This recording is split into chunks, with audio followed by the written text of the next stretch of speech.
this is Governor Bobber. I like good day, doctors. George Allen here. Good day, doctors.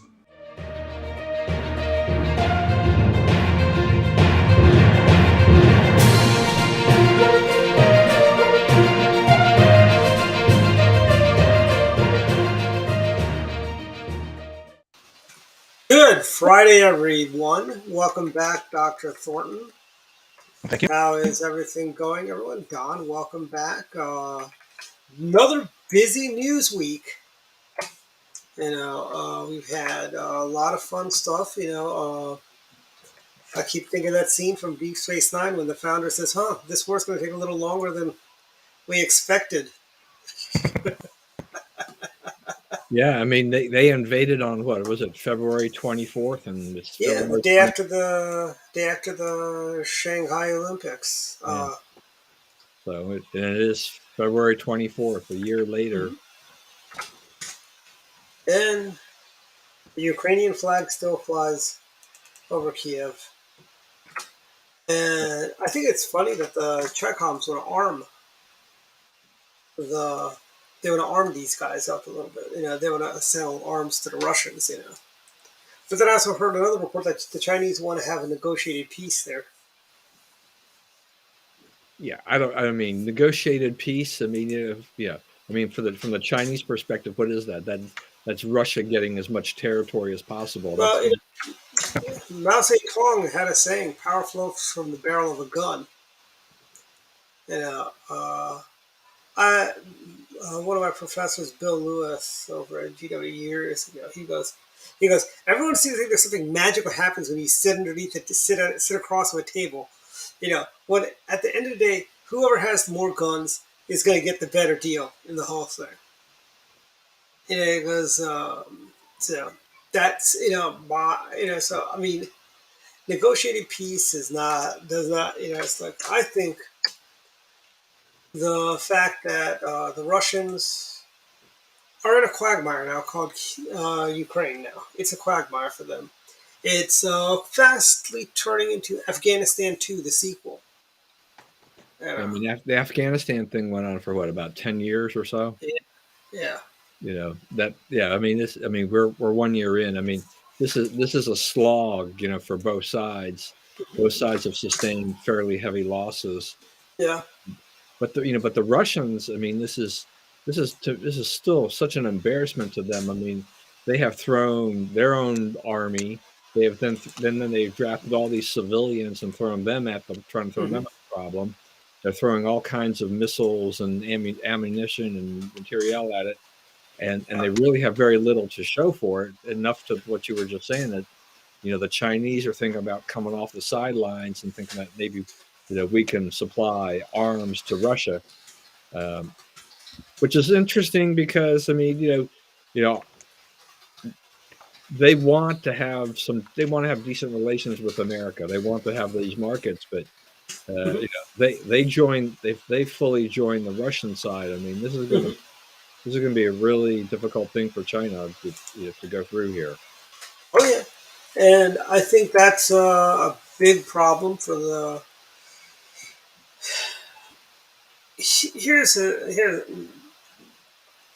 They really can. Neither one of those countries can really support a massive wartime economy if they have to go. I mean, if they start drawing in their neighbors like the Poles and the other NATO countries into this, the Russians will not be able to sustain this war because then the resources just go up exponentially, and you have the problem. Then you have with the Russians, where. It really is going to turn into it's going to be, they're going to be sending home so many Russians in body bags, more so than they already are right now. Yeah, I don't know. I see this kind of analogy for like the Cold War with Gorbachev, except obviously it's not a Cold War, but in terms of economic spending and resources, I think Russia's overextending themselves. I think they were he was touting though. They only took a hit 2% of their GDP though. When the state of Russia, I guess, speech it was or whatever. Yeah, I mean, I think that I think Russia has not sustained as much economic damage as we had hoped they would, because with their oil and gas resources, they still find willing takers, in China and other countries that are willing to take those things off their hand and pay them for it. So that keeps Yep. them propped up. I mean, there's no way Russia would have been able to last this long had they not had those resources at hand and had allies willing to buy on that side.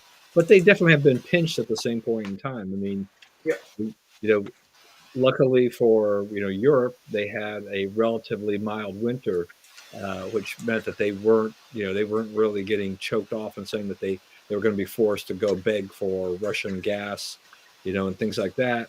And they had been building up their supplies with LNG and things like that, so they got through. I mean, we've had a pretty mild winter here in the DMV, which is great. Uh, but we dodged. Everybody's kind of dodged that bullet. uh, but weather, the climate, weather is you don't know Hmm. what it's going to be. If they have to go into another winter, 8, 10, 9 months, 9, 10 months from now, it could be a different story for both sides. On that basis. But I Hmm. mean, look, I mean, I don't know. I mean, if China steps in, that makes me wonder whether or not NATO that'll be the kind of the straw that breaks the camel's back with NATO. As much as countries have been supplying, you know, materiel to Ukraine. Does this push them over? Would that push them over the edge and say, okay, you start doing things, we're going to do more. And as soon as any Chinese troops enter the fray, NATO troops will then come in on this, and Hmm. that'll ramp up the battle. But if I was Russia, I mean, do I really want to get into this war? Do I want to, provoke anybody else at this point in time? They've already chased the kind of some of the non-aligned countries to NATO, which is Hmm. not what Putin really wants to do. That was I definitely mean, not something Putin has basically been a great recruitment tool for NATO. he really has. You know, Finland and Sweden. I mean, they didn't take sides in the. Actually, they did take unofficial sides of the Nazis, but that's another story. But I mean, they did maintain neutrality all through World War II. In theory, quote unquote. Because I'm a big believer in the fact that all the non-alliance alliance and that whole nonsensical stuff, like the Indians and others are part of. I don't buy into it. You're not really non-aligned. It's like an independent voter. Are you really an independent? No, you're not. You still have your biases and so on. That's what the non-alliance people are like. The independent voters. They're not really independent. Most times they're Democrats, but they just don't want to admit it. They feel Yeah, that's way they're better than others. yeah. I mean, well, I Well, mean, look, I mean, these countries that are going into this, I mean, they're seeing, they see Russia and their active naked aggression, and they're like, we could be next. I mean, we know that they already have their sights on Moldova, so it's Yep. they're looking to just take out each country if they can, kind of little by little. It seems. Yeah, and Belarus is also on the chopping block. As is Poland. I mean, they've probably been itching to get into Poland since the Yeah, end of but I World mean, War II. Belarus is already aligned with Putin anyway. Yeah, true, true.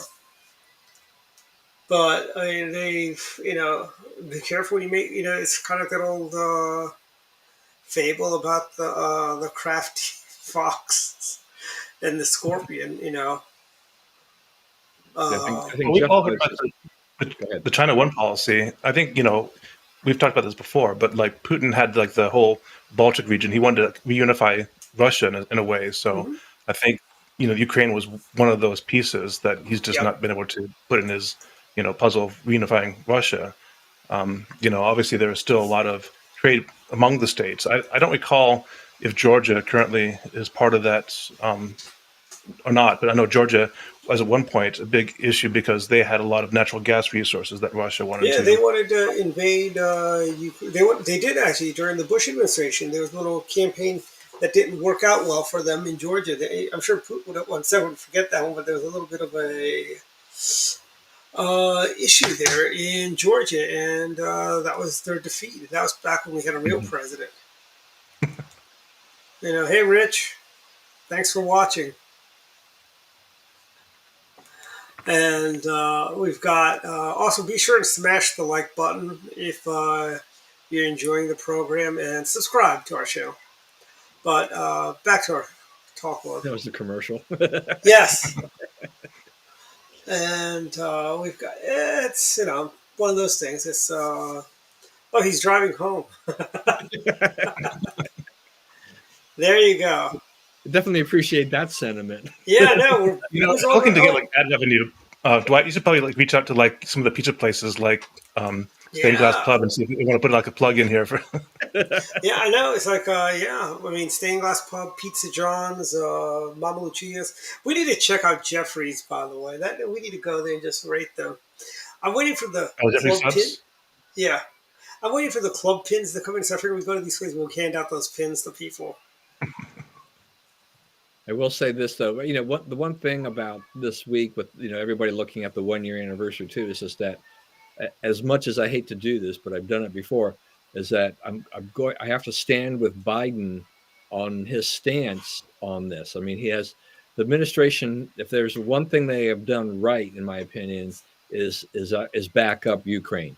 Most of the rest of anything this administration done has been an utter disaster, but this has been good.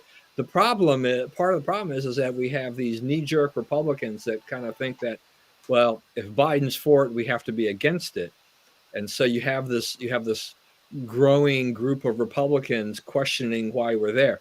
Now, I don't have an objection to those Republicans that want accountability, because I think this is one of the problems that we have seen when we enter these global conflicts, is that we put a lot of money in there, and we're not really good at accounting for how it's spent. So it is ripe for corruption. I want to have faith in Zelensky and the Ukrainians, but if you see a ton of money coming in, I mean, it happened in Iraq. It's going to get siphoned off by somebody somewhere along the line. It's very hard for them to keep good, accurate track of that. They don't really think about that. They're thinking about just trying to take care of the troops and get the war and do all the things they need to do on the ground. But this is ripe for a huge problem if we don't watch over it. Yeah, I was gonna say, I think that's part of China's interest in the whole conflict is that they want to get an in into Russia more than they have. But they're looking either to get into the resources, which is currently oligarchy,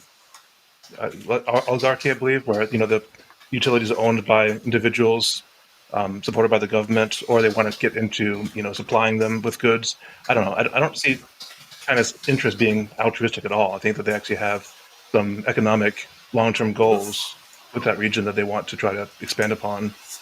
Yeah, I mean, I think that's a good point. I mean, I think they do have some. There's an end goal for them, and it's we know that Russia is just a country rich in natural resources, and China definitely has their eye on it. But they have, China has to watch out. I mean, if they get too closely aligned, and with Russia anymore, give overt support and turn America against them. I mean, America's got plenty of allies that people out there that'll say, okay, yeah, we'll take you on, and then China would lose access to a huge market here in the U.S. And do they really want to do that? And do they want to provoke us? I don't know, but it'll be interesting. I like what Craig here has said too, because this I think is also part of the theme. Is just that you notice that this invasion, started a month after Biden took office, right? I don't think that is a sheer coincidence on this.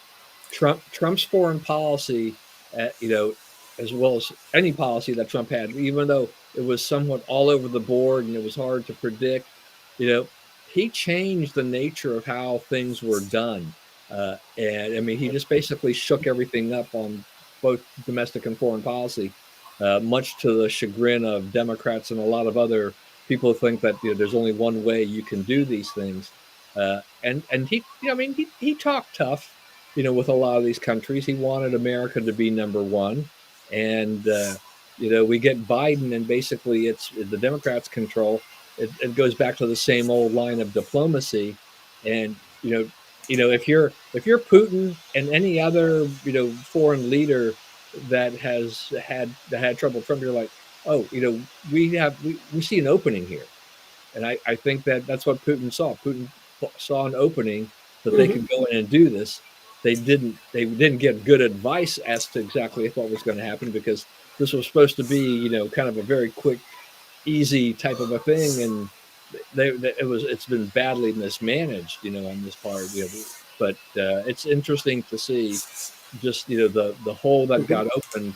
Look at North Korea. I mean, they've ramped up their, Yeah. provocation with missiles and things like that. Stuff that I think Trump largely kept at bay. And here's the thing: Japan is also arming up. They've Right. increased, and let me tell you, there is still one thing the Chinese fear is a fully armed Japan. Frankly, the fact that Japan basically ran the tables on them and basically came damn close to conquering the entire country during World War II. Yeah. They're still whining about World War II. They're claiming islands that never belonged to them as being theirs. By saying, "Oh, the Japanese took those during World War II." Yeah, Yeah, and I the welcome. Japanese have been notoriously famous for not spending a lot on defense, and Now and they now are though. They've and actually now they're doubled spending a their. lot more on defense. Yeah, and it's about time. Yeah, very true, Craig. But I think one that's going to be good. And here's the thing: we still have see. I think a lot of folks don't seem to understand. We have a lot of other allies in the region. The Philippines, yes, we gave that Air Force base back to them, but I'm sure we could get that back any minute, any time we want it, frankly. And I think right now the Filipinos would like to have a nice American presence on their islands to keep China away. That's making fake islands right there in their backyard and claiming those as they're claiming international waters as Chinese territorial waters. Well, you bring up an interesting point about, I mean, because we had Subic Bay in the Yep. Philippines, Hmm. and the U.S. had traditionally had, a lot of troops in South Korea and things like that, and it just, there were sentiment turned against the, U.S. presence in these countries, and they reduced, our presence there. But now you kind of wonder, if these countries, I mean, South Korea, had us Yeah. pull back a little bit. Philippines, we shut down the base there. Are they now, would they now think, based on how politics are worldwide and all these other Hmm. threats, is that maybe that was a mistake? That, U.S. presence, I mean, it's not just a good deterrent; it's actually Hmm. good for their economies. Yeah. And also, that's another thing. India in the region, they are historical enemies with China. And they've got a formidable sized military. I mean, yeah, right now they're being a little too cozy with the Ruskies, but I think that may have to do with Biden policy towards Pakistan. Might be part of the reason. Yes, he is, unfortunately, and that I think that has to do, Craig. I think that has to do a lot with Joe Biden's policy of that terrorist sponsor state of Pakistan, and that's probably part of the reason why he's doing this. Kind of like a big middle finger to Joe Biden. I guarantee, if Donald Trump were president, the Indians would not be siding with Putin in this little war. Uh, and I think it's time for American power to be projected. I'd say we negotiate. Then what am I saying? We need to have a president that believes in American exceptionalism, that believes in forward defense, believes in us being the great arsenal of democracy around the world. That's we need to change our president, frankly. You Yeah. know, we And need to get a. in some ways, Dwight, I mean, all of this stuff, you know, only emboldens Donald Trump. I mean, it Yeah. gives him a pathway, Hmm. because people look back and they think, if they compare what Biden has done Hmm. with this versus what Trump did, you Yeah. got to say that Trump, did a better job there, Yeah. and it gives him an opening for 2024. Whether or not that's a wide enough lane and he'll have enough support, that's a whole nother question. Hmm. But I think people look, there are a lot of people who look at Trump a lot differently now than before, particularly when it comes to this type of thing, all these foreign policy decisions.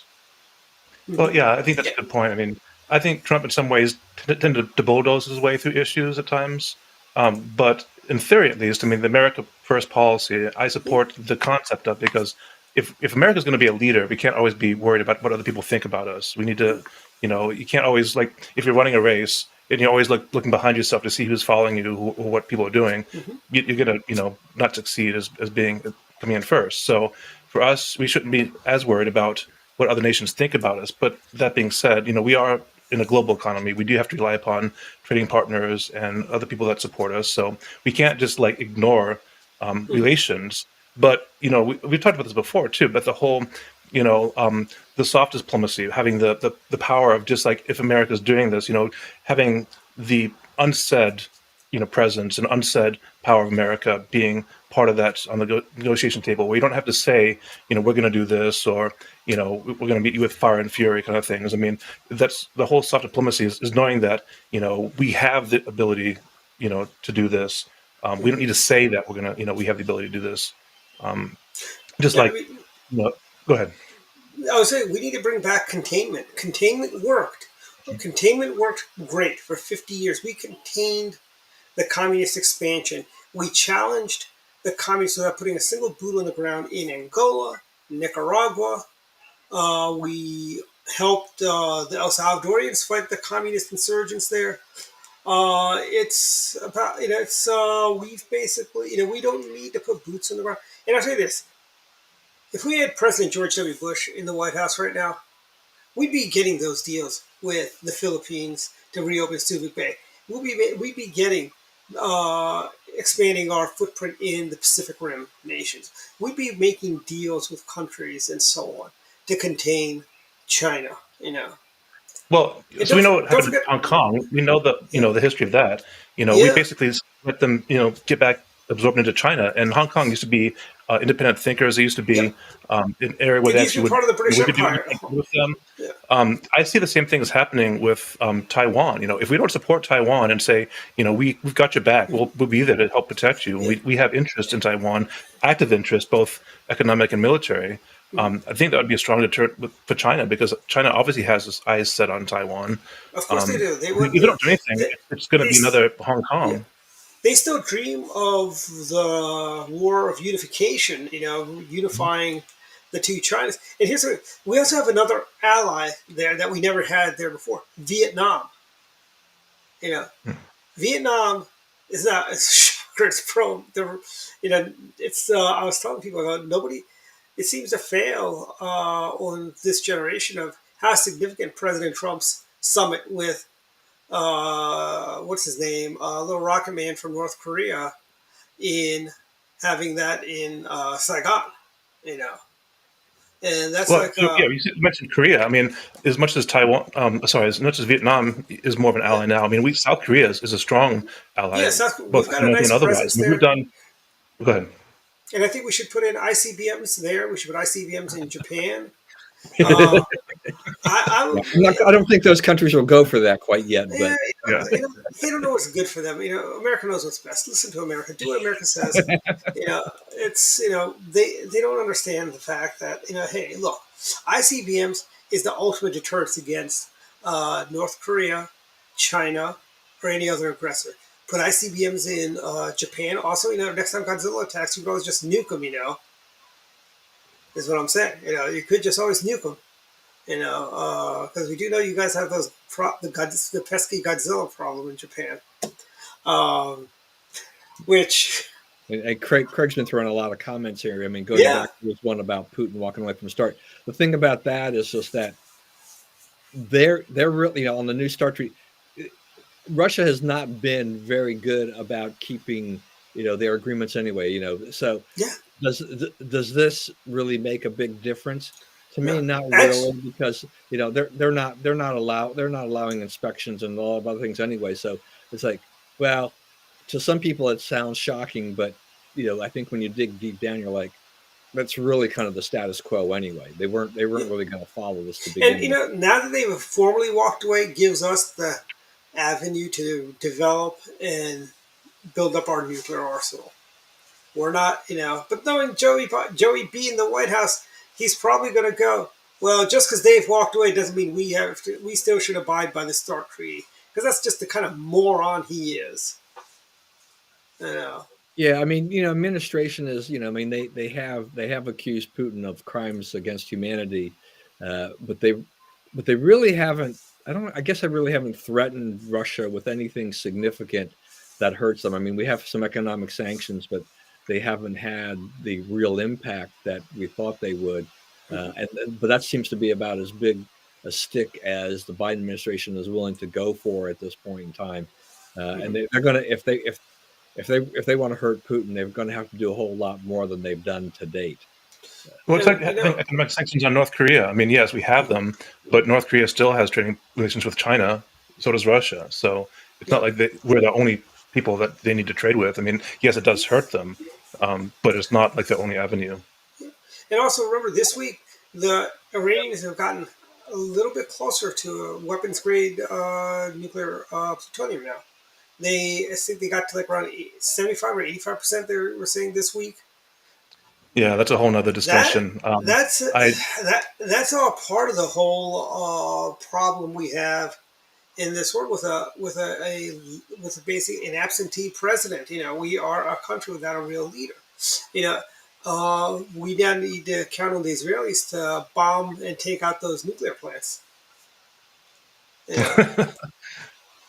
Yeah, well, it's very volatile, so I'm not going to speak too much on that. But I don't want to play necessarily hardball with radicals because that's almost a no-win scenario. That being said, I think there are ways to influence and encourage them to pursue other avenues. But I think sooner or later we're going to have to put ICBMs in Iraq to be a deterrent to the Iranians. That's a right solution is just put the ICBMs down. I'm all for going. I'm also for going for a nuclear solution, as in nuclear power solving the problems of our energy. Nuclear power is the greenest, safest form of energy.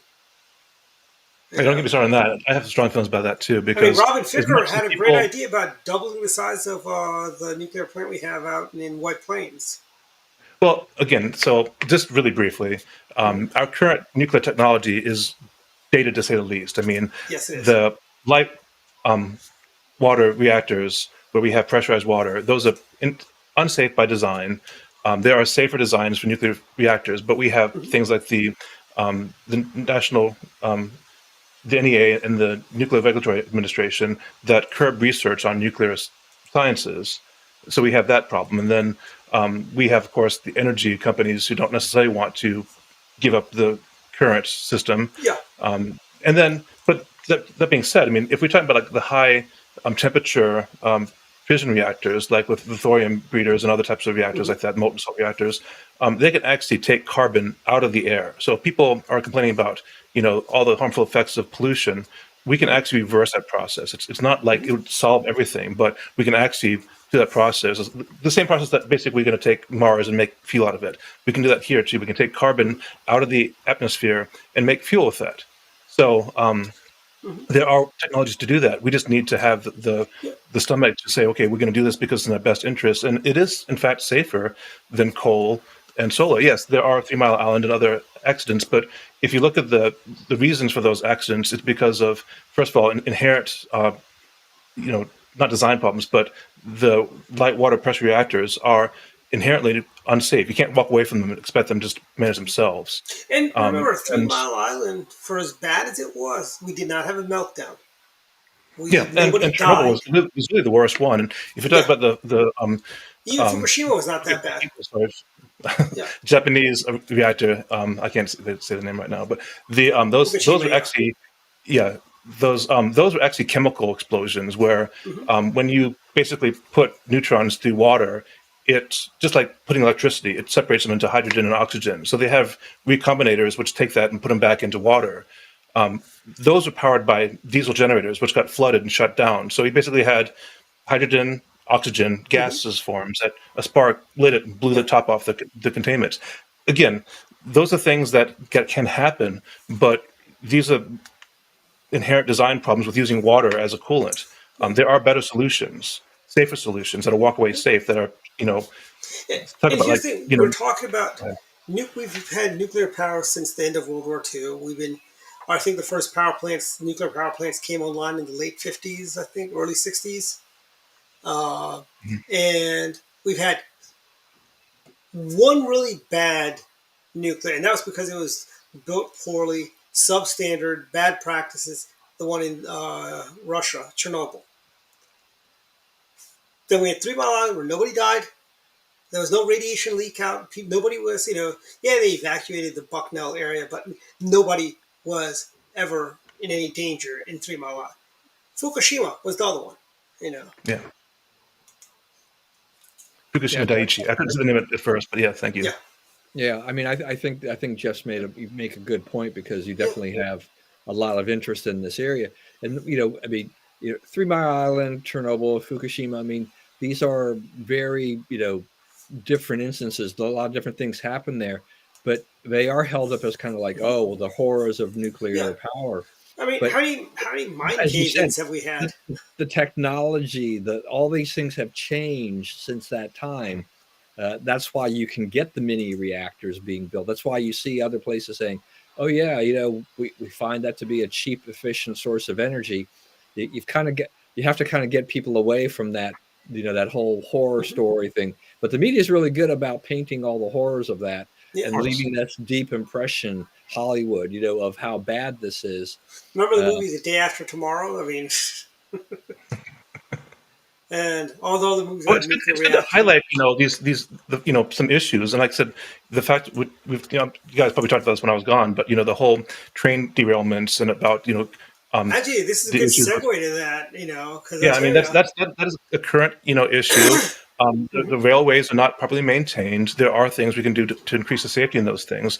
Shouldn't mean we should abandon rail transport entirely. I mean, But yes, these do highlight breakdowns in safety protocols that have been held up by train workers for a long time. They said, "Hey, this is bound to happen," and it happened. So nobody should be surprised.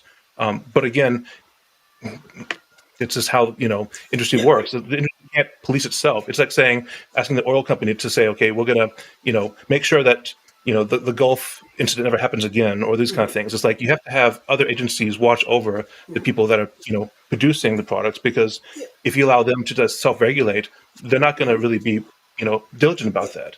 That's just the nature of companies and human nature. And here's the thing: you need to move forward. Mike Massiano in his book mentioned how NASA had to move forward after Challenger, after Columbia. They couldn't just stop. Just like when we had one Concorde crash, where after that they grounded all the planes. They basically mothballed the Concorde, and it was all because I think some mechanic left some tool out. I think that's what was the cause. I think what caused that Air France crash. But I'm thinking, you have one. We still fly on 747s. After all the 747s and the airplane crashes we've had, people are still flying. We don't need to disband the Concorde, just like just because of 3 Mile Island, technology has evolved since 3 Mile Island. But that's a good point. Airlines. So the fact that we've had airline accidents, they are tragedies. But you have an agency that looks at those and says, okay, what's the root cause of this? Why did this happen? What do we need to make sure this doesn't happen again? So they have things like checklists. They have things that make sure that we had a real Secretary of Transportation. But again, the point is, we need to look at these things, and when there's tragedies, certainly we need to examine why this happened and make changes to allow that not to happen again. But that doesn't mean, to your point, we're not going to stop flying because there's accidents in the air, or stop transporting goods across railways because we've had accidents. But we do need to make sure those industries are policed and watched over, because we can't just let people just do what they want to and assume that things aren't bad going to happen, because, as I said, the railways are not properly maintained. We have a lot of issues with the rail system that we've kind of just propped up and said, okay, Amtrak, you can just do your thing. We'll make sure you can't fail. And what's that done for them? They basically sat on their haunches and said, okay, well, we don't have to really do anything because we're protected. That's like the USPS. Who is the competition for those? We don't have a separate mail federal agency that delivers mail, so they can be as inefficient as they want to be, and nobody really cares. I mean, yes, we have UPS and FedEx, but for mail delivery, for home mail, people don't send bills across UPS and FedEx. I mean, we rely upon the USPS. But stamps have gone up in price every year, it seems. 60 cents now for a stamp. I know, that is ridiculous. I mean, Jeff, remember when stamps were only 25 cents? Yeah, When we were in exactly. high school? Like, Type a quarter to your envelope and send it off. I Yeah, know. Hey, look. I mean Oh, by the way. the post office is wildly inefficient and has been. I mean, it's heavy expenses on labor. All these kinds of issues. They're not very good, right? Craig says, 53 right? cents. The rate 63 just went up cents. to Wow. It 63. gets so, it only gets worse. But I mean, it's still. I mean, even at 63 cents, it's still pretty cheap compared to the rest of the world in terms of what they charge for postage. And the part of the postal service problem is that who's actually using the mail, right? I mean, Yeah. it's the first class delivery is way down. I mean, I get mail from my utilities and whatnot, but I haven't mailed my utilities a check in years. I just have Mhm. it set to come out of my checking account. There's all kinds of stamps I haven't used for years now. I hardly ever send anything out in the mail anymore. Do you do On Christmas So cards that's still? a different discussion. But the USPS could be efficient. They could be profitable, just like Amtrak could be more efficient, could be profitable. They just have no incentive to be. But when you have like the Postmaster General and other agencies that just almost try to subvert the efficiency of an already burdened organization, that's like, that's like saying the IRS. Yeah, they could be more efficient too. But if you cripple them, you take away IRS agents and stuff like that, they're going to be less and less efficient. And so we kind of expect things like, especially with corporations, to fly under the radar because they don't have the resources to audit every single tax form. Yeah, well, I Well, mean, Not, not people the and complain I think about that. I'm I, just saying. General is the guy that Trump put in there, and I mean, Jolly, and he's been trying to reform things, and that's the last thing the union wants, oh in the yeah. postal services. They don't want reform. You know what? Look, I mean, I've got a nice little local post office, less than a mile and a half away from me. That post office was on the chopping block a few years ago. A little bit of an uproar, and some protests or whatever, you know, and it stays in an operation. But there just aren't a lot of good reasons that post office should exist. It's a small post office which has, unless it's Christmas or something like that, there's hardly any foot traffic in there. I mean, I've got a PO box I use over there for accuracy and academia, so it's nice and convenient. I'd hate to see it closed, but from an efficiency standpoint, that post office makes no sense to me whatsoever. They have to staff it, but who is using it? Hardly anybody. So Well, this is that post office has got to be a money loser, big time. well, I But mean, you can't get Don, cut. that's the Durwood post office you're talking about, right? Right. Just think, take that Durwood post. Let's put it in some small town like, oh, I don't know, Smithfield, North Carolina. You think It's the not a small Durwood town. post? Yeah, yes, it is. It's not a big town. Smithfield. I've been to They, Smithfield. they're like the pork capital of the world. Yes, but that doesn't make them.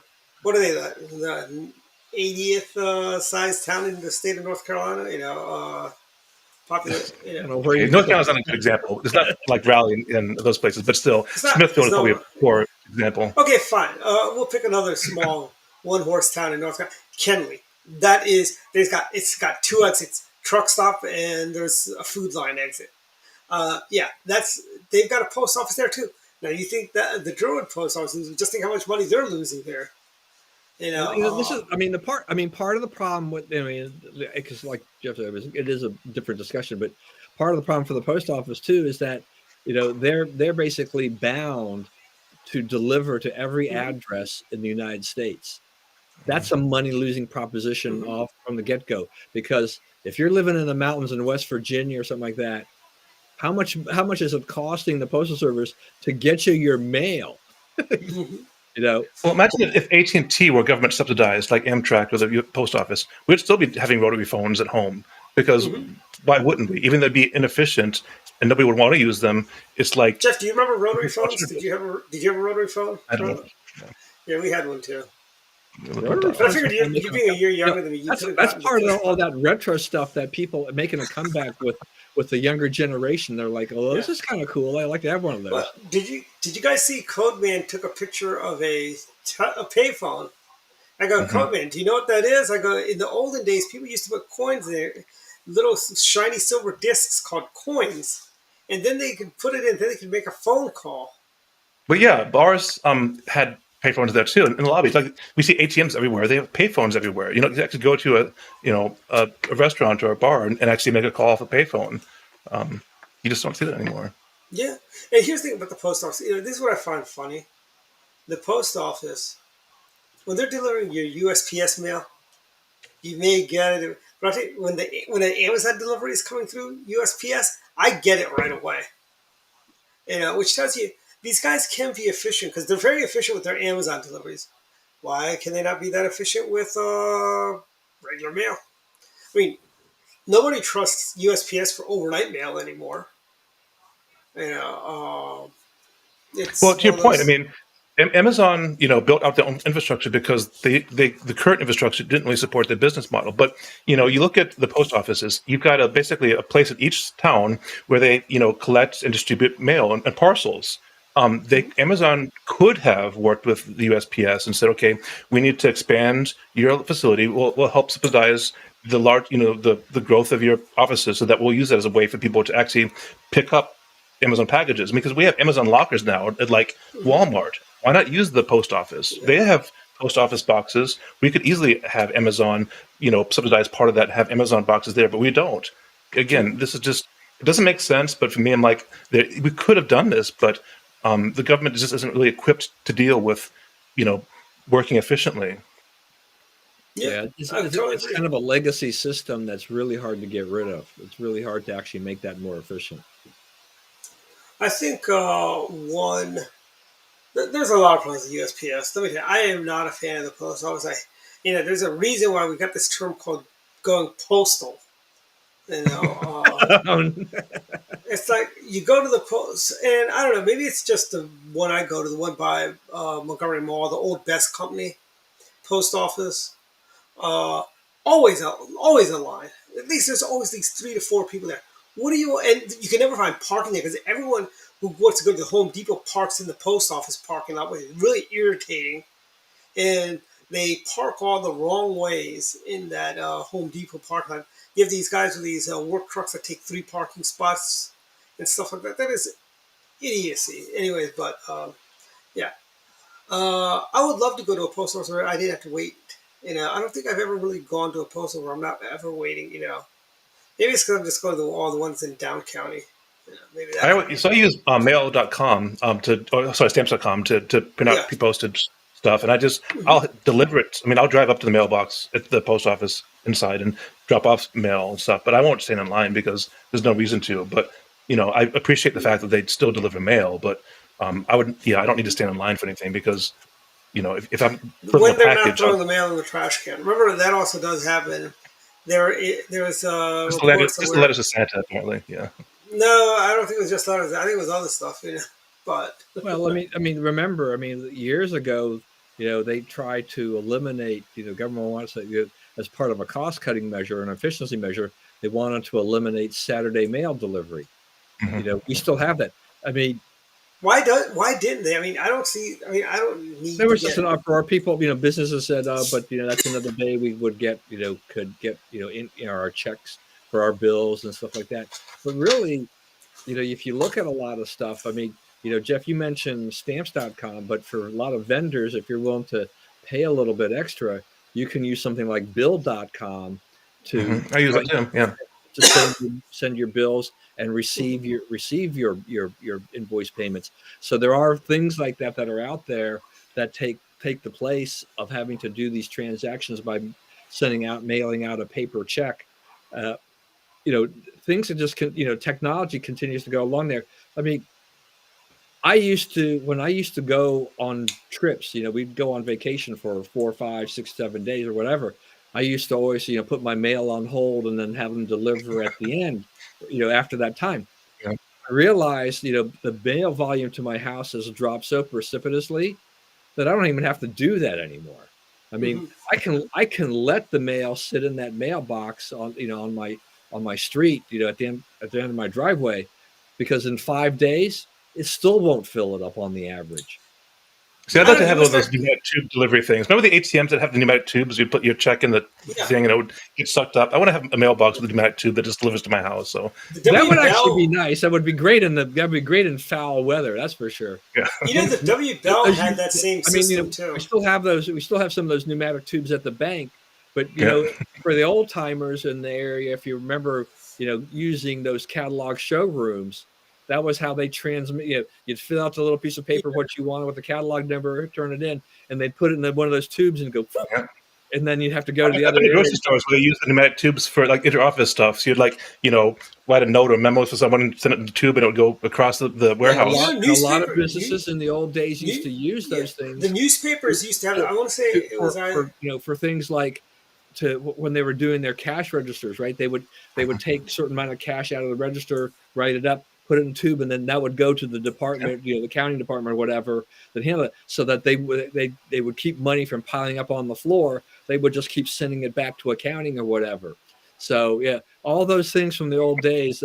Yeah, I mean, look, Yeah. it's funny. I mean, they're still around. They're Yeah, still being used. that is what the Hyperloop. That is kind of in concept what Basically. Elon Musk's Hyperloop is. Yeah. You mean But you I mean mean, you mean that thing that travels about a mile?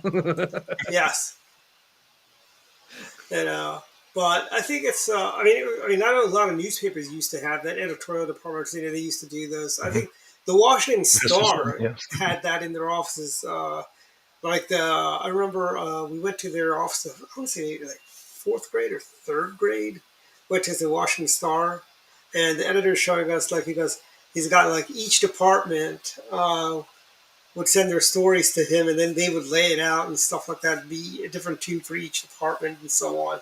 And then they take that out and lay it out, and then send it to their print. That was back when they did the. There's a whole like they copy did- prices things. When the new article just came in, we do the layout and Yeah, everything. To, exactly. Yeah, that's when they did the little. I wonder, yeah, they did the letters and all that. Now everything's all digital. Color's gotten really cheap. But I want to go back to the segue. We kind of got off track, which was the East we got Palestine. derailed. The derailed. Yeah, it got derailed. Very good. well, Pete Buttigieg said that was Donald Trump's fault. The derailment. Something like Yeah, you the guys are Democrats grasping. trying to blame this on Trump. I do have to give Trump credit for like, hey, I'm going to go to East Palestine and I'm going to buy them McDonald's and get them some water, which is which is really kind of more than the administration has done at this point, right? They've sent Buttigieg and they've sent the EPA administrator, but where's Joe? Look. I think it was great that Biden went to Ukraine, has given the speech in Poland and all of that stuff. That's fine, but the optics are also is like you've got a problem here in your country. Why can't you go to that part of the country? Of course, conspiracy theorists will go out there and say because 70% of East Palestine voted for Trump. Yeah, and here's something else. When Katrina happened in that lovely little town of New Orleans, when Dick Cheney ordered Halliburton to use their weather machine to target a hurricane to kill all the Democrat voters in New Orleans, as the left conspiracists would say, but President Bush got there 2 days after it happened, and he was crucified by everyone from Chuck Todd to the gals on The View and so on. It's been over 3 weeks and Joe Biden has not even gone there. And here's a question. Why does Joe Biden seem to leave the country every time we have a national holiday? I want to say he was somewhere in the Middle East on Veterans Day, President's Day. He could have gone to Ukraine a day late, frankly. He didn't have to hang out. He could have hung out on President's Day. He feels very confident leaving Kamala in charge, okay? Has Kamala even gone to Palestine yet? Right. Did you see this comment she made about how her love for Venn diagrams? It was like, what the heck is she talking about? It was just like, please, okay? She is an embarrassment. I just think that when she says these things, people are like, what is she talking about? I mean, if it's not just a complete word salad, it's just other things that are like it make no sense. It's just crazy, but And It just the makes me fact that shudder that she could have been the president. I she's a mean, heartbeat away from the she presidency. is now, right? She's a heartbeat away. This is And just very. remember all the criticism Dan Quayle got, Vice President Quayle. They did the screaming thing with Dan Quayle. Who do you trust a heartbeat away from the White House? Al Gore or Dan Quayle? It's like Dan Quayle. I'm sorry, Vice President Quayle is who I trust a heartbeat away, opposed to Mr. Prophet of the New Green Religion, Al Gore. And I kind of want to give my own opinion about what Rich said here about something is broken. What's the downside of fixing it? I mean, I think in general you could say there isn't a downside, but I do. The skeptic in me says is that there are a lot of people when you're talking about the government, and a lot of other systems. We know a lot of things are broken, but there's no one serious about trying to fix it because then that might make for like bureaucrats, you fix something that's broken. If you fix the post office, there are a lot of union members that will be out of jobs because you will fix a broken system. You'll make it much more efficient, but then all these union people and all these other people will be out of jobs and whatnot. There's a big business in not fixing things, just yeah, keeping the status quo. and here's the thing. That's why we never will see real education reform because the educators they have bought and paid for every single Democrat that's elected. We'll never see any real education reform. We'll never see any real tort reform because the trial lawyers are a wholly owned subsidiary of the Democratic Party. We're never going to see real tort reform, and we'll never see reforms in the post office because the Democrats are all beholden to the unions. We need to bust up the unions first, and then we can fix things. The unions are the reason General Motors and Ford and Chrysler are in the financial problems they were in. The fact that these people, they're lazy workers over at General Motors. I remember back, in the 70s and 80s where people prayed that they got a car that was built on a Tuesday or a Wednesday and not a car that was built on a Monday or a Friday or a Thursday, because that's when Monday they're hungover and Friday they're thinking about the weekends. That there's something wrong with that. And I don't want to paint all auto workers as lazy. I mean, I think there's some good people in there. Okay, let's watch out. Okay, The there's some union good is people. good. It's a double-edged sword. I mean, there are good things about union because, again, leaving companies and corporations to their own devices can cause issues with workers. I mean, there have been times when conditions have been unsafe. I mean, where the company would just basically say, we don't care about your working conditions. But there's times that the unions have gotten overboard, like the teachers union and stuff, where they don't really represent the best interest of everyone. They are more beholden to their own self power, and they want to maintain their own position. And that's the same kind of thing with you got to worry about with politicians. Politicians, their first job is to stay in office. It's the same thing Yes, with a it union. Their is. first job is to stay a union. So I get it. It's like it's not perfect, but there are times where it does make sense. I'm not against unions as a concept, but I think that there needs to be moderation, and that the whole forced union kind of thing, where you have to join the union or else, can be I very think one of the mafia-esque. one of the happiest days of my life, and I've had many happy days, was the day President Reagan fired every single one Monday, of those. Tuesday, happy days. Yes, every day. When President Reagan That fired all theme those song. air traffic controllers, I think it's unions are like a dinosaur. Their time has passed. It's about they need to go the way of the dinosaur and the dodo bird. Frankly, uh, there's no need for unions. Frankly, Henry Ford was paying his employees a living wage and had 40-hour work weeks before any union came into Ford. I get And that there are good companies and people that and do here's look the out for the workers, Milton but not Hershey every company does that. during the Depression didn't lay off any of his chocolate workers, but yet they still went on strike against them in the middle of the Depression. You know, uh, that's what Milton Hershey gets for being a good guy.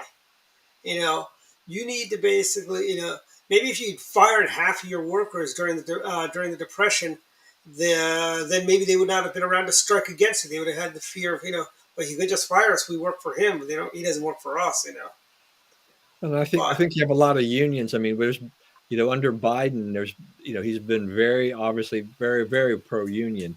and there's been a lot of unionization efforts across the spectrum. Starbucks, Apple, things like that. Some have succeeded, some have failed.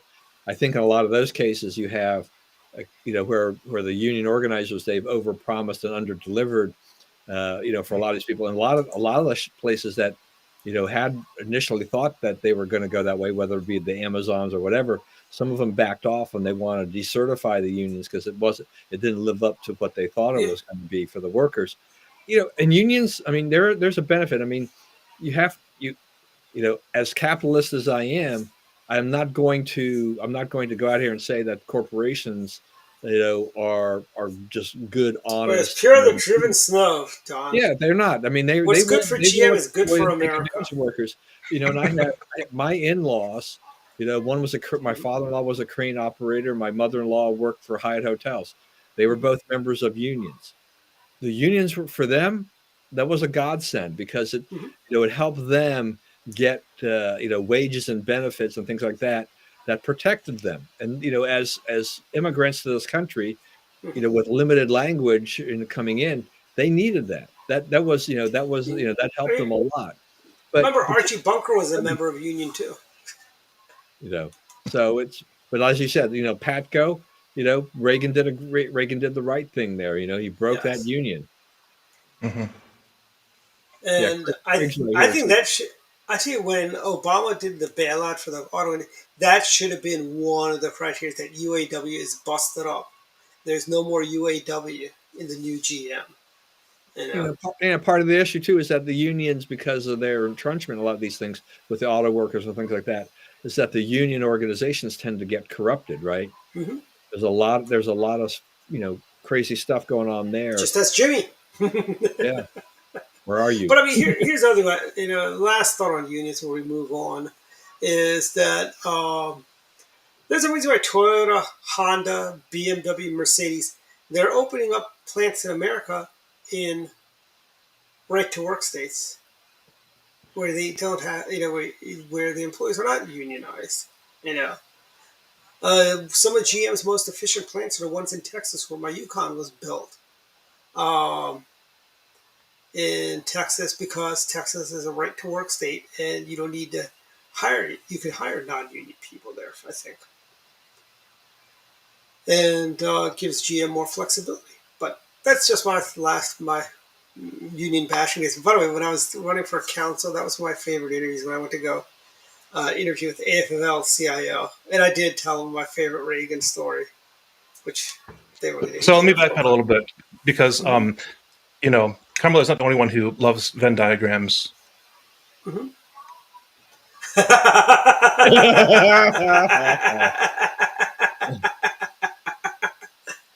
So anyway, very good. As Conrad said, I mean, you can just keep adding circles to the Venn diagram, right? Yeah. Yeah. It's amazing.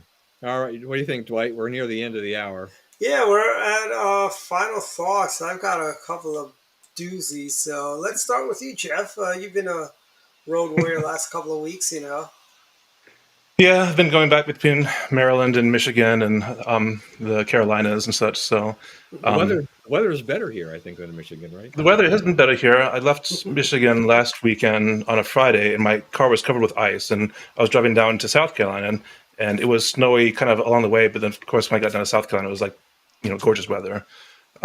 So as you guys have mentioned, I think we've had a very mild winter in Maryland. So I'm thankful for that. It seems every time I visit Michigan or anywhere, it's like I get bad weather along the way, especially Pennsylvania. If you want to have like bad weather, just go the turnpike. I don't care what. It could be like summer and it'd be like snowing in the mountains. But I guess because we didn't really talk too much about the train derailments, I'll say that obviously it's important not to either be hyperbolic either one way or the other. I mean, these are things we need to look at. I think we need to actually look at the condition of our rails and ensure that certain common sense things like the automatic emergency brakes for trains isn't electronic or emergency brakes. Anyway, those braking systems. I think it's a reasonable thing to have those on commercial trains, especially when you are carrying such a incredible train of cargo cars. I mean, back in the day, we only had seems like 10 or 15 cargo carriers and behind the train. But you see them now. It sometimes take a half an hour for the train to pass because there's so many cargo carriers on that train. And that's not to say it's not efficient. It can be very efficient, but as you scale up, just like airplanes carry a lot more passengers than buses or anything. So we need to make sure that safety precautions are in place to ensure the safe delivery of cargo, especially when it has potentially dangerous materials. And we have placards on trucks and other vehicles traveling down the highway. We have safety standards for them. We should have the same for railways. And again, I'm a firm believer of that railways, in some ways is the future. I mean, we should be building up the railways. We should be making that a alternative to railroads, or needing mag rails, or would you say mag rails is the way to go? Until we have our current infrastructure built up, I don't think it makes sense to reinvent the wheel and go with a maglev, because we can't even make an economic case for Amtrak. I mean, I would love to take the train to visit places. Amtrak is our only option for commuter trains. But because of the rail industry has basically said, okay, we're going to only have these mega thoroughfares that we're going to use for major railways. Local railways, it's almost like the post office. If they was allowed to go into disrepair, we see all these train stations and railroad tracks that are just in disrepair, and we could be using this to allow for not really mass transit, but as an alternative to planes. And again, if you feel like the environment is not being is being harmed by airlines, we can take trains, but because they tend to be very efficient in terms of economy, because you're just rolling down. It doesn't take much to keep them going down the track. But I'll tell you go ahead. This one took the train to Florida in 2008, the last week before elections for the McCain campaign, right? I was debating between, they couldn't give me a flight for some reason. I don't know why. Maybe all the flights to Florida were booked. But anyways, so they give me on a train, okay? The train got me to Orlando. It took 14 hours to get to Orlando, right? I could have driven there, and it would have taken me about 13 hours to drive there. Well, again, so it is one of those things that it makes sense in certain cases. So the nice thing about being on a train is that, kind of like being on a bus, you don't have to worry about driving. So yeah, it takks just as long, whether by train or vehicle. The advantage is not in the time it takes you to get there. It's the fact that you can be doing other things while you're doing there. But again, Amtrak, for example, does not guarantee any particular delivery. It's like, if you look at their on-time arrivals, it's it's ridiculous. They don't refund you. They don't give you any kind of allowances for not being on time. So you can't rely upon them for commuting. You're better taking the metro. I do like the fact that Amtrak does have a rail car. They have a dining car, and they have somebody that comes and takes your order, and you give them. It's like you can order from a menu, but I don't recommend the pizza on Amtrak. It's horrible. Yeah, you knew that was going to So again, there's a lot of industries that are government subsidized, or government, things like Amtrak and the USPS, that actually could be more efficient. It's just that people, I don't know, for whatever reason, they just don't care. It's like the people that all complain about, the inefficiencies of recycling, and the fact that we spend so much on, packaging and those kind of things, and how we have had to outlaw plastic straws because of sea turtles and those kind of things. It's and by the way, plastic straws, they've got, McDonald's has paper straws. They are not good for Shamrock shakes. The straw collapses on itself. I would rather buy my own metal straw and take it with me than use a paper straw. But that's anyway. The point is that there are other inefficiencies that are easy. That's like low-hanging fruit stuff we can take care of. That makes a lot more sense.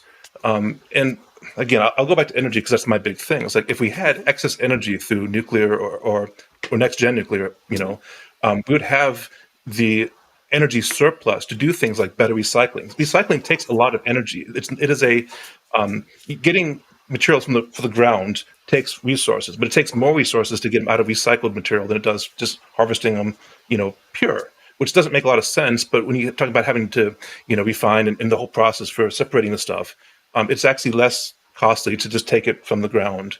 But if we want to recycle and we want to, mine our landfills for, lithium and other metals that we've just basically thrown away, we could do that, but it takes energy. If we had cheap energy, then things like recycling make a lot more sense economically because we're not paying as much for the energy cost for recycling. So anyway, that's kind of a little bit of a spiel. I don't want to spend too much time, but the point is that there are things we could do in America that are, in a sense, in America first policy because we are looking for our own interests that makes sense. I mean, I hate the fact that we are so energy dependent upon other countries because we don't have to be. We can be energy independent, and that would be something that would, right now it's like we care about the Middle East and about OPEC because we are dependent upon them. We care about China because we have economic dependencies for materials and for produce from them. That's a supply chain weakness. If China wants to put just like how we have military superiority, China has economic superiority in a lot of ways. So again, my thing is like, let's build up our own infrastructure. Let's make sure that we are energy independent, that we have the resources to supply cheap energy for manufacturing, for recycling, these kind of things. And then these industries will kind of be revitalized. China doesn't care about pollution. I mean, they do a little bit now because they've got cities that are dealing with smog, but as a whole, they can burn whatever. They don't really care about, they don't have an EPA like we do. So for them, energy is cheap in that sense because they don't have to worry about the regulations for that. Imagine if we were able to have, next gen nuclear where we could, basically undercut the value of electricity, then things like solar and wind and other things that actually take up land space wouldn't even be an issue because it wouldn't make sense economically because energy is so cheap. And then we could start doing things like spending that energy to do better material sciences, to do better things like, science and research and for recycling and those things. So again, my thing is, I think that we have a lot of areas where we could improve domestically. We just need to understand that it takes a little bit of a visionary, just like, back in the, late 50s, early 60s, the mission to the moon. I mean, that was ostensibly to do science. It really was to kind of beat the Soviets. But regardless, it was a national program where we designed a lot of things. I mean, the computer, the transistors, almost a direct result out of our, Apollo guidance computers. Those things Remember, the developed. Commodore 64 is what got us to the moon and back. Well, there's actually a channel I follow. I won't go into it, but they talk about the old Apollo guidance systems and how they used magnetic, core memory, which is basically ferrite cores with like wires going through it, and it's a very interesting technology. But back then, that's what we had for memory. But because we needed to have more sophisticated guidance computers and those kind of things, it kind of pushed the technology forward. We started doing packaged integrated circuits as opposed to having everything being discrete. Again, these things, if we have a national vision that says we are going to do this by this certain date, regardless, and say, okay, we're going to have energy independence by 2030 or something like that. And that's just how it's going to be. And we were on the road to that, by the way. With the backing and said, we're going to provide funding for companies so they can do research. We're going to revitalize, the old nuclear programs about alternative fuels and reactors. We could do it. And then, again, at that point, it would be ahead of the game. But because we don't, other countries are saying, well, it makes economic sense because we don't have these built-in companies that are giving us energy. It's like either state-run or not like, BP and Exxon and other companies. So they don't have the kind of backlash for doing alternative energy programs. Anyway, I've gone too long, but the point is that I think that there are a lot of things we could do that would make both sides of the aisle happy. They're both commercial and, Republican values that are being espoused by these programs, as well as things like, that help the economy and the environment and those kind of things that would help people that are more liberal and feel like we need to be careful about the planet we live on, which, again, whether or not you believe the climate change or whatever, there are still things we can do which better utilize our resources. And right now, we have finite resources in certain areas. We have to be more diligent about how we deal with them. So, again, kind of win-win, in my opinion. Any other thoughts? I've spoken too much already. No, that's it's like that's why it's thoughts, not thought. Don, final thoughts. Final thoughts. First one, CNN just ought to fire Don Lemon after this last incident with calling Nikki Haley past her prime, and he took it on the chin after that. He even got his colleagues at CNN upset, including the boss. He's back on the air after getting some instruction about that. He has Did he have to apologized. go to sensitivity training? Yeah, it was something equivalent to sensitivity training. Uh, but I mean, when I think about it, I mean, the chances that Don Lemon will get fired are probably slim to none because I think he's a protected class. He's black and he's gay, and that I think CNN is just too afraid and loath to fire someone like that because of any potential backlash. But he is not an asset to CNN at all. He is a liability. And the boss, Chris Licht at CNN, who's running things now. I mean, he really needs to take a stance there. He wants his network to be less biased and be a little bit more news oriented. But when Don Lemon comes up with that kind of comment and disparages Haley for this, and I mean, you think about Nikki Haley. I mean, it's like, well, if she's past her prime, then what about What about Hillary Clinton or someone like that too? I mean, she was a lot older. Was she not past her prime? There's no doubt this was a dig at Haley.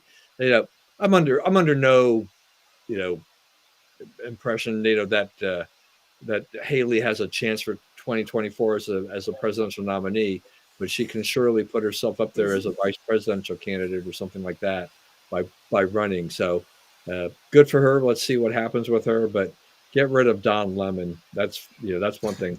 Yeah. Did the women of the View also get mad at him this week for something also? Yeah, except I don't know. But yeah. I think they got mad. I mean, I think That's the kind of liberals. funny when the women of the View get mad at Don Lemon. Yeah, I mean that's just where the thing is that even the liberals got mad at him for doing that because it was definitely a sexist remark, on this part. In this day and age, you can't say those things. You just Yeah. can't. I mean, if Don Lemon had said this and had been, a white male heterosexual, he'd be gone. But here's something: John Chancellor could have gotten away with it. Yeah. Walter No. Cronkite could have gotten away with Well, it. remember, like Whoopi Goldberg, even she got crucified a little bit too with her comments because they were taken kind of, they're a little bit extreme. So, I mean, regardless of where you stand on those things, there are certain things you just need to be respectful of and not cross the line.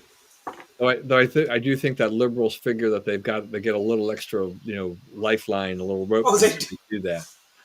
They do. Knowing that they don't have any backlash. We've discussed this, I think, on the chat which was James O'Keefe out at Project Veritas. So this is another case where the founder of an organization, Project Veritas, is shot to fame, very famous for their undercover videos, gotcha videos. I've met O'Keefe. I've seen him several times. I mean, he really got to start, thanks to Andrew Breitbart, the late great Andrew Breitbart. But O'Keefe he's got a huge ego. It's all about himself. The accusations about how he treated his employees, I wouldn't be surprised if they aren't 100% true. I'm not sad to see him go. I don't know what will happen to Project Veritas going forward, but I have never been comfortable with their videos overall because they are very selectively edited. One of his proteges took over at Accuracy and Media, and they're doing the same type of thing with these educational videos, for which I just shake my head saying, like, I don't know how accurate those things are going to be because, of the editing. They've got a TikTok correspondent now, Don. Yeah, they got a TikTok The correspondent. Chinese run TikTok, Yeah, well, we know that the Does it direction aim now they're at tool going the in is Chinese communists? Yeah, I know, that's great. Yeah, go ahead and have a TikTok correspondent. Just continue. It's to promote things, not to say that TikTok is a national security risk, right? It's not. I'll tell you, Bernie Yo is turning over in his grave. Bernie Yo is turning over in his grave right now. Yeah. I'm sure my father's turning over his That's grave. true too. If I was in my grave, I'd be turning over my grave. I mean, the fact that they got. I mean, no, seriously. Are the Chinese communists donating to AIM? They aren't giving money to Penn Biden, etc. They're so desperate for money. I wouldn't put it past them to take money and find a way to cover that up. I mean, at least with Joe Biden, in his Penn Center, that they were getting a lot You of know, money. AIM has not done any anti-China stories in a while, Don. They're not even doing any media stories. They decided education and trying to trap people in the education business is their bread and butter now. So It's Well, okay. I get all I accuracy, need from the duck pen. it's yeah, just there you go. yeah. As someone told me recently, Don, a mutual friend of ours, AIM is a pale imitation of what it once was. Yeah, no, I mean it is. I mean that's like I wish I was still there, but just not with those Mhm. people. It's unfortunate the direction they've taken, but I have Nazi no billboards and I have no TikTokers. ties to them whatsoever and no loyalty to them whatsoever. Yeah. So, whatever happens with them. And then for Dwight's benefit, just a reminder: spring training. The games are about to begin. Yes, 30 days away. We got the major league season will begin in about a month, but the spring training games are beginning now with all the new rules, the pitch clock, larger bases, all kinds of interesting things going on there. What's stop a second. I'm not up to this at all. So what's the changes? So two of So, the big changes is that there's a pitch clock now, so that Really? yeah, they have to complete they have to actually the pitcher actually has to be deliver the pitch within a certain time frame. Plus, they can only throw, I think, throw to the runner at first base like two times, and then on the third time, they either got to get him out or they could be charged with a balk. All the bases are now larger. So that'll probably encourage more base stealing, which is fine. But but then, they're trying to speed up the game. Yeah, they're They, trying to make I it more like the don't. NBA or something. I mean, it's like if golf had like a time limit for like. Yeah, I mean, I don't like these new time limits. I really find that when they're limiting how much time, a pitcher, it's like you don't mess with the damn game. The game is well, There's a 5 lot of minutes. psychology and like the whole thing about like juking out the Yeah. people and if you're gonna throw or not. I mean, if they knew that like you had 3 throws and that's it, I mean, wouldn't they want to steal at that point? Because at that point it's like golden. It's like they've already thrown Yeah. 'This times. is the thing. By limiting the number of times you can throw to first base, the runner on first, if they've got any speed at all, knows is that they basically got the green light to go because they're not, pickoffs are very rare. It's really hard to nail somebody, Yep. like that. So they're trying to open up the game a little bit. They've tried some of this stuff in the minor leagues, and that's why they're now elevating it to the major league level. But I'm kind of with Dwight. I mean, I'm a little bit with sports. I'm more of a purist, and all these changes. It's like the you know, DH rule, right? The National League now has the DH rule, which I never liked right, the DH rule. universal What's DH that? is now in effect, and What's Designated. the That DH means the rule? well, pitcher, the thing is that the pitcher okay, doesn't have to go up to bat. So you got a designated hitter that the hits part when it's but supposed to part be remember pitchers. part of the reason this has happened too, though, is that 50 years ago, when I first started watching baseball, most of the pitchers, the starting pitchers, a lot of them, you would get if they started 30 or 40 games in a season, and they were usually on about a four-man rotation, so that was possible to start 40 games. They would a lot of them would complete, you know, 10, 15, 20 games. They would actually pitch the full 9 innings. Yeah, That's almost an impossibility in today's game because with all this, with all the measurements that they do, all the stats, yeah. all these advanced things, what they do is that you now have middle relief, you have late relief, then you have the closer. So all these specialty pitchers come in after the sixth inning or seventh inning. It does slow down the game because you have pitching changes, and that every time you have a pitching change, that slows down the overall pace of the game. Now they've tried to, they're limiting some of those changes because there were so many of them. You now have to every pitcher has to pitch a certain number of Yeah. face a certain number of batters before they can be pulled out. You can't just bring them in for one batter and then take them out and replace and See, keep playing these little games. You've got to do that. Plus, I am in favor of this. The position players will not be allowed to pitch unless I think that you have to have there has to be certain things in place. Like there has to be a 10-run advantage or something like that before you can throw a position player in there as a pitcher because it had gotten crazy. I mean, every teams are throwing their position players out there as pitchers in the later innings to save the arms of their pitchers. But that was ridiculous to see an outfielder come in and pitch. Yeah. That's not what the outfielder's job is. They're not. They're and they're throwing eephus pitches at what, like 70 miles an hour, and it was just nuts. I mean, that's not baseball. So Yeah. I'm not I'm not really in favor of it, but it's part of it.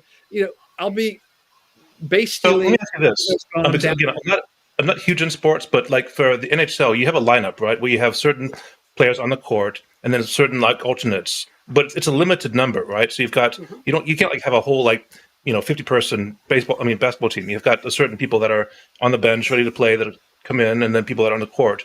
Why can't baseball have the same thing? Where they just have we'll have pitcher, pinch hitter, whatever. Just have that limited number, and then that's it. You can rotate them, but once they're rotated, they're gone. So you can't like re-rotate your first pitcher in to like alternate between three pitchers. It's like you've got primary pitcher, secondary, maybe tertiary pitcher, but that's it. Is that Well, you got They're to release. I think they're trying to get to that to a certain extent by making them face a minimum number of batters, so that now they can't throw quite as many pitchers into the game as they used to. I'm not crazy about putting the I runner don't like on that rule second either. I really in don't the like 10th that. inning too, to try to speed up the game. You get what they call the ghost runner in there, so that Mhm. try to say that try to get in the game sooner, so you avoid the 15 inning games and stuff like that. But if you're a baseball purist, those extra inning games can be potentially thrilling. I mean, you can always tell your grandchildren or whatever. It's like, I went to that 18 inning game that didn't end Remember that 2 a.m. Orioles game in Fenway Park. 1996? This is when I was working. The game went it ended at like 4 in the morning or something. It was a crazy game. It ended at Yeah, 4 there's a.m. I mean, I think there's been like 25 inning games. I mean, there's been some crazy stuff, but I And think watch, it's this all is the part and slippery. parcel of the game. This That's is baseball. Every yeah, sport has got their different kind of quirk. I mean, yeah. as you mentioned, Jeff. I mean, NBA. I think the roster is about 12 to 15 players, so they Mhm. got to come in and go out because of changes and all that kind of stuff. But baseball teams normally carry 9 or 10 pitchers on their 25, 26 man roster. Uh, and some of 4 or 5 of those are starting pitchers, which are only going to be used once every 4 or 5 days and everything like that. So it's yeah. What's Craig saying here? And this is Right. that I mean, slippery slope, Todd. we can talk to death about the different variations about sports and what they've done and all the changes that have occurred, because there's all that. I mean, I was listening to a sports podcast. They were talking about how the Boston Bruins and the NHL are still on pace to set the NHL record for the most wins in a season, as well as the most points accumulated, by a team in a season, which is based on wins and ties and everything like that. But as Tony Kornheiser was pointing out, he says the rules have changed because you have these things where you have these shootouts to end games, and then teams are awarded points if there's still a tie and stuff like that. So there are more points being awarded, where in the old days it was fairly straightforward. You had kind of A, B, C, and that's it. Now you've got like A, B, C, D, E. So as a result of that, it's not apples to apples anymore. There's things have just changed. Uh, And so, here's the thing: they're going to also go to.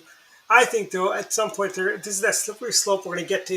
And instead of having both teams, they're going to do a sudden death extra innings. First team that scores wins the game, and it's It's just just put everyone on the team on the all at once. Just be like, game ends. We're just gonna have everyone that you can play to play. Just like invite fans from the stands to come down. And Well, that's what the New York Yankees did.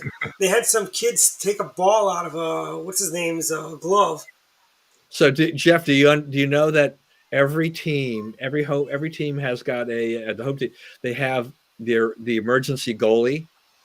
So there's no, there's a person who's actually not on the team, but they are the emergency goalie. So that most NHL teams carry 2 goalies. If they lose the goalie, this emergency goalie basically comes out of nowhere. In essence, they're designated, they're trained to do this, and then they go and play in the goal for whatever team.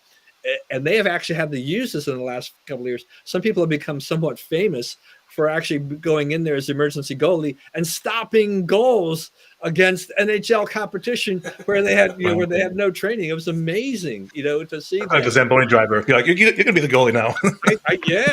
Yeah. No, I mean it's been pretty amazing.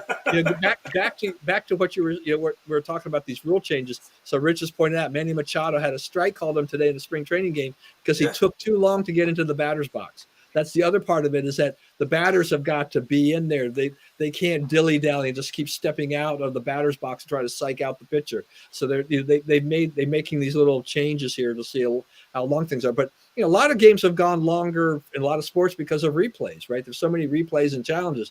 They spend a lot of time doing that. It's like, maybe you can actually have a thing where there's got to be an absolute time limit. You got to make a decision within this time. Otherwise, because you just keep all these games just get longer and longer. What about football? I mean, football has mandatory commercial breaks every single play. Yeah. Well, I mean, you can talk about commercial breaks, and that's money. Someone's got to pay the bills. Someone's got to pay those quarterbacks that are million. Well, look, sponsorships. Look how much money these networks are paying for sports rights. I mean, Apple TV just paid an astronomical amount of money for Major League Soccer, right?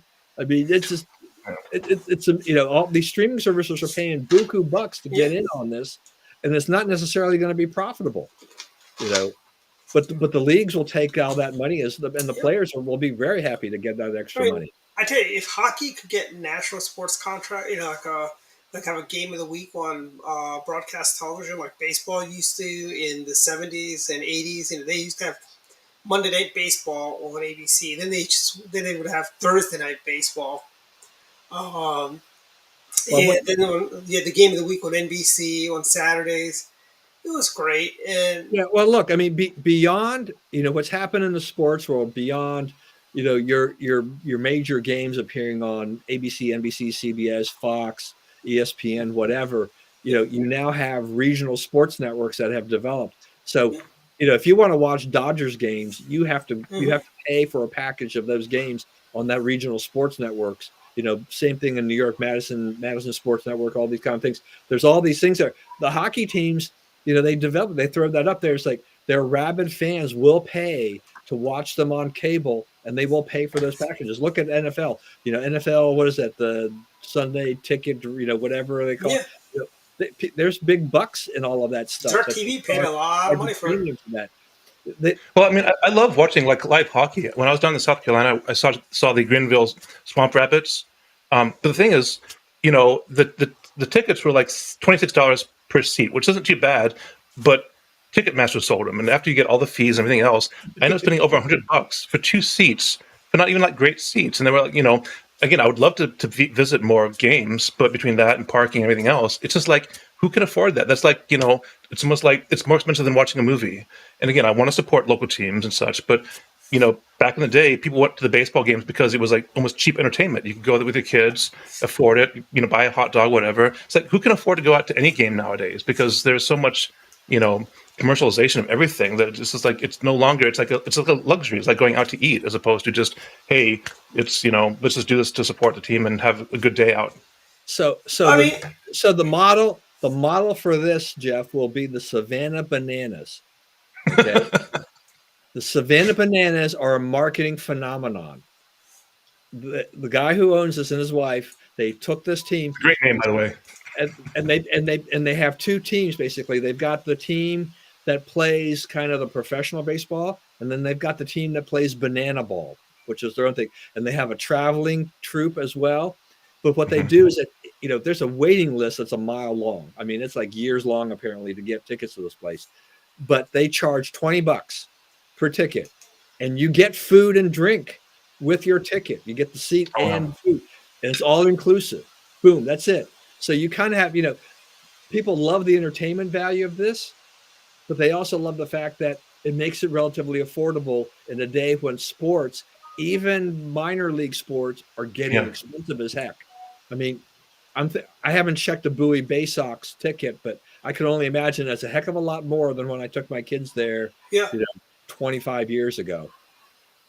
And here's the thing, even like, going, like we used to have tickets, for the Orioles, right? We had 4 tickets we got rid of them, several years ago. But I think it used to be fun going to a roller skate, but now you got to dodge bullets. Parking is an arm and a leg, and forget buying those peanuts. You may as well smuggle your own peanuts in a jar of I thought it was a flour very appropriate peanuts. name for like the Washington Bullets, because that was very regional Yeah. appropriate. Of course, changed to the Wizards now because reasons. But Yeah, Yeah. that was a politically correct name. Actually, there was talk ways back. I remember Brian Neiman talking about on MAL that there was talk about going back to the Bullets because that was when DC was not the murder cap. But I don't think they'll be able to do that now. They want that title back. Well, look, I mean, so I'm going to go to Arizona in about a month, and I mean, that's where Spencer lives, and we were there to see him, but he's coming into town this week. But the reason is that I figured that in about somewhere in the next year. I mean, I think he's extended his lease for another year in his apartment, but I realized the time was now ticking away for us to kind of check off something on my bucket list, which was attend a spring training game. So for the last 50 or so years, maybe longer, I thought it's like, we really ought to go to a spring training game. Now, when I was a kid, spring training, was mostly in Florida.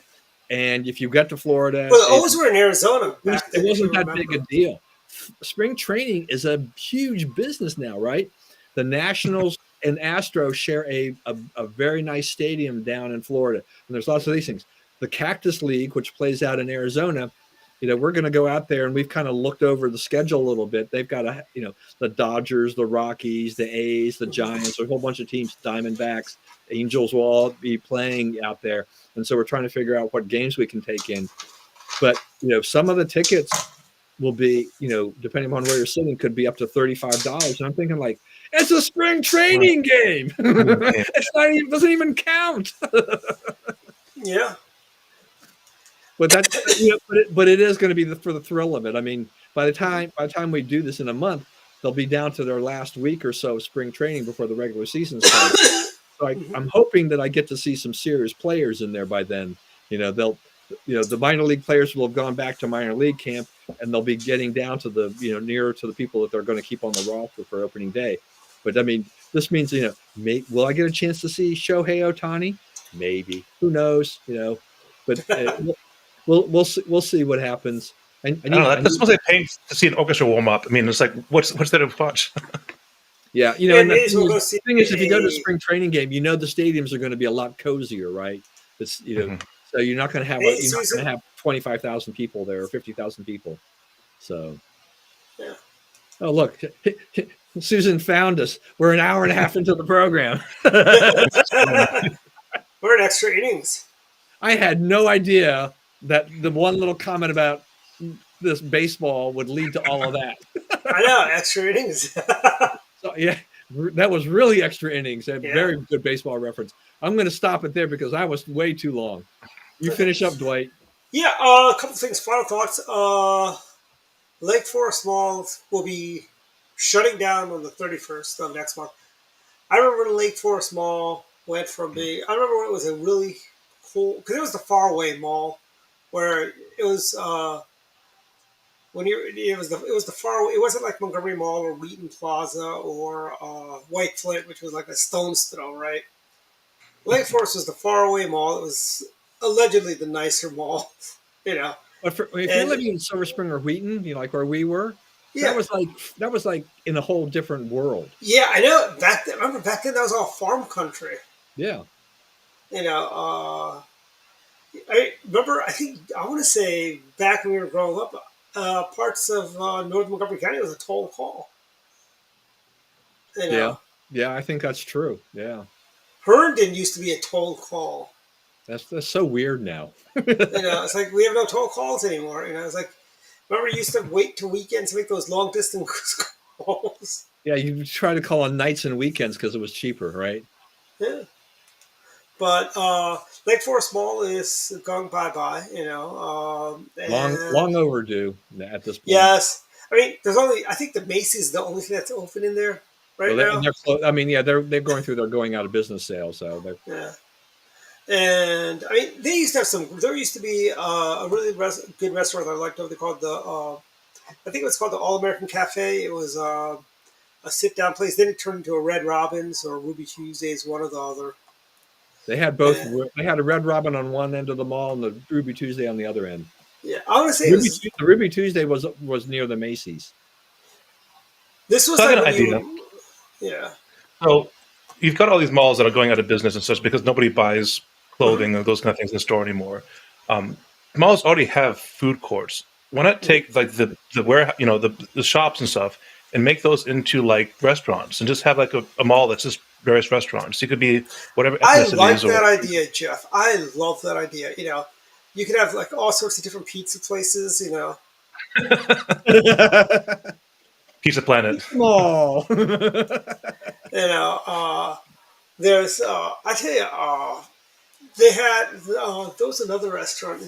Even there, they had a Sabaros in there, which when I first I mean, time I ever, imagine taking like an old like Sears and Roebuck or whatever, like one of those big malls, the 2-level ones, and make that to a huge Dave and Buster's with a whole like 2 levels of just like arcade games and bowling alleys and everything. I mean, yeah, I don't know. It's or a gigantic Chuck E. there's ways to reuse Cheese's, that Jeff. space, but Jeff, well, a Chuck E. Cheese with Chuck E. a Cheese. 2-level slide that'd be kind of cool. Yeah. The whole first level is a ball pit. I mean, part of the other problem for Lake Forest Mall is that where it sits, some of that area has gotten to be very sketchy. Yes. That is true. I mean, I went to the Patel Brothers out there a few weeks ago. I want to say probably December. And it's like what is this, Langley Park? Yeah, look, I mean, they have that transit center there, right? The ride-on place over there. And that's been a scene of several violent attacks and things like that. So it kind of like, yeah, I wouldn't go there at night. I mean, we had friends that grew up in that went to school with us from the Montgomery Village area, like Rob Pless. He lived out in Montgomery Village when we were going to school. And all this other stuff. I tell you, I don't like bus lines going that far away, frankly. Yeah. I mean, I'm looking at what Susan put out here. Dave and Buster's at Rio. Is that they took over the area? They're in the same place where the movie theater is, right? Is that where there's a Dave and Buster's in Rio now? That's great. That is. Did they take over where Gold's Gym was over there? Maybe that's what it was. I think so. Yeah, because Gold's Gyms they're out of business now. I think. The Gold's Gym is in business, but they're not in there. Yeah. They're actually opening up a brand new, relocating their Germantown one. It's really good. At the escalator. So, I mean, the movie theater used to be 2 floors, right? Is it still 2 floors? I don't know. It used to be a Hamburger Hamlet, which changed to something else down below, and I don't remember what it is. But there was also Romano's Macaroni Grill there, too. Well, that's gone. Yeah, well, the whole chain is gone. I don't think there's any macaroni grills around. Yeah. But I remember where that was, but that's gone. Well, it's funny. They're owned by the same family that owns, Carrabba's. Right. Is also owned by the same, and it's basically the same food, but Carrabba's stayed in business. To Susan's question, what was Susan's question about? That was Craig's question about White Flint Mall. Aren't they turning that into residential and retail? Mixed residential. And where else they're doing that? I just noticed it right across from Forest Glen Metro. There used to be there's a medical building, but they're going to put a 560,000 mixed-use condo complex there. They're going to put a tunnel underneath Georgia Avenue so the residents can go to the metro station relatively easy. I say, what is the traffic going to look like down there for those people? It's going to be a nightmare. I just saw that MoCo news. Excuse me. The old Nike missile site over off of Muddy Branch. They sold that for a lot of money, and so they're going to build 380,000 units or whatever. People are already complaining about that's all they need is more traffic. Yeah, buses. I will not. I avoid taking a bus. I don't like taking the bus. I've taken the bus many times in my youth. I don't like taking the bus anymore. Well, it depends. I mean, so buses make sense in certain areas where you're trying to you've got your destination and source kind of where you go. I mean, I love taking the Metro bus to DC. Like I pick up the what is the Greenville, or it's the end of the Green Line. Greencastle Road. Yeah, so I went down to DC recently, and I took the Green Line all the way down to middle DC. And it's like I love taking the metro, but when I was on the metro, there were like 10 people on the whole train. I mean, it just was totally. And some of them may ghost. want to mug you. Well, they were all on their phones, so I figured if anyone has a phone, they're probably not going to be mugging someone else. But nobody was like looking at other people except me. I was probably the one they were worried about because. Yeah, I mean, there's no doubt that metro ridership is way down. Once the pandemic hit, we have maybe 50% of people returning to their offices. Who's riding? So I prefer the metro, but the parking was actually more expensive than the metro fare. Yeah. So that's why it doesn't make sense. It's like it costs less for me to take the metro than it does to drive, just in terms of gas. But when I'm paying $8 for a train fare there and back, which isn't bad, but I'm paying $9 for parking. How does that make sense? They're charging $9 at the metro lot. Yeah, they are. Yeah. What? That's from I remember when it used to be $5.50. Yeah, I thought it was like $5.70 or something like that. I paid $9 to park there. Oh, okay. Well, if you're taking the red line from Silver Spring, Jeff, if you park in the parking garage by the downtown eatery, it's because I don't think they have any retail stores. They're all restaurants. You mean something where it looks like it might be county owned or something instead? Yeah, there's a county, and you can park there. Good luck ever finding parking in the other parking lot by Noah. I have to go there, and many times I will park across the street at the Giant, go in, buy something from the Giant. So I've got. Well, I mean, I could always park at the Blair parking lot, take the bus down to the metro, take the metro down to these. There's things I could do, but the point is that it's like they're almost crippling themselves. Like why charge for parking if everyone who's parking is going to be taking the metro? That's the only reason to park there is because you'll be taking the metro. So it just bugs me. It doesn't make sense. Very true. Very true. Very true. Very true. And our loyal viewers, they're still commenting. They're enjoying I tell you, back when you used to do the show in studio, we used to do this. We've had this show once go for over 2.5 hours. I don't know. We're on our way there, I think. I know. So basically, my final thought. That's my final thought. And the other thing is, basically, our new illustrious governor of the formerly great state of Maryland is going to raise tolls everywhere. And I said it. I called it. The tunnel's going to be like over $4.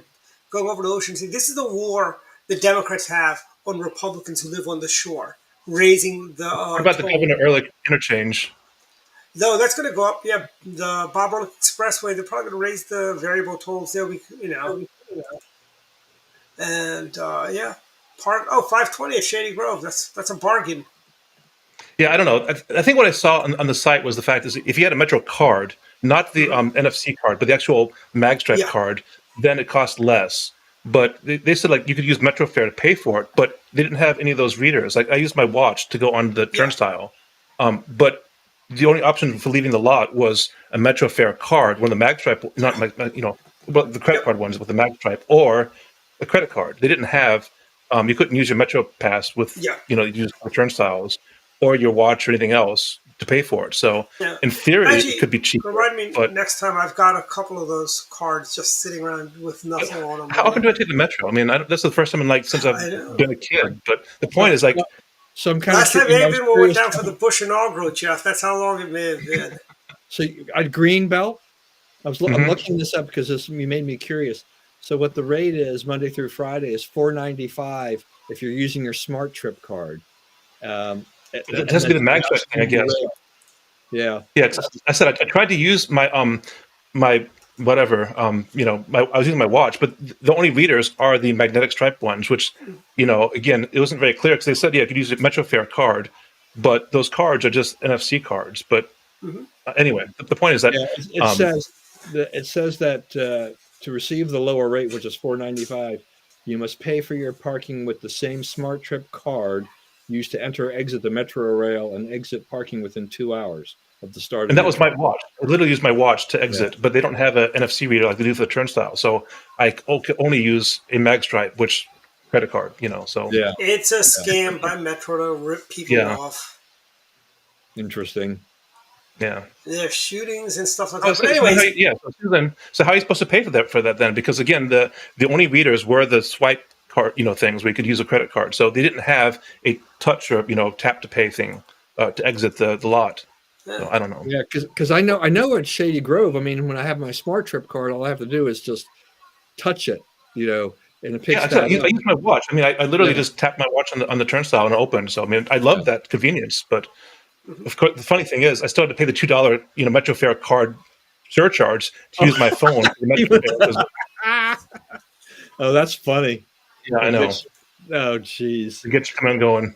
Yeah, they didn't give you a I have card. to pay for the turnstiles, but not for the exit for the Yeah. parking. At least at Yeah, so, Greenbelt. so Why- that's, that's a flaw in the system, though. I mean, well, you're what I want basically to know is why do we have to they pay for charge you parking? they charge you a Smart Trip fee, so your watch is your Smart Trip, but Mhm. when you're parking, you have no way to use Exactly. it. Well, Yeah, and you don't that's realize until you leave because they don't charge you when you go in there. They charge you when you leave. So yeah, I don't know. Yeah. Although you know what's funny? You can jump a turnstile and Metro won't do anything, but you can't jump one of those gates. Well, you have to So, get out of your car to jump it, or that kind of defeats the purpose. Yeah, exactly. Yeah, it's You basically could just Metro's. bust right through it. I mean, heck. Mhm. Honestly, I think it's Metro's. What do you call their war on affluent people? I guess I don't know. It's idiotic. But anyways, we'll be back next week with more talk, and it's almost gardening season, so you can start prepping the garden to do your early spring vegetables like green beans and peas and stuff like that. You got to wait till at least May or April to plant your tomatoes and other hardier vegetables. Well, not hardier, the ones that die in the cold. But anyways, good night, everyone. Good night.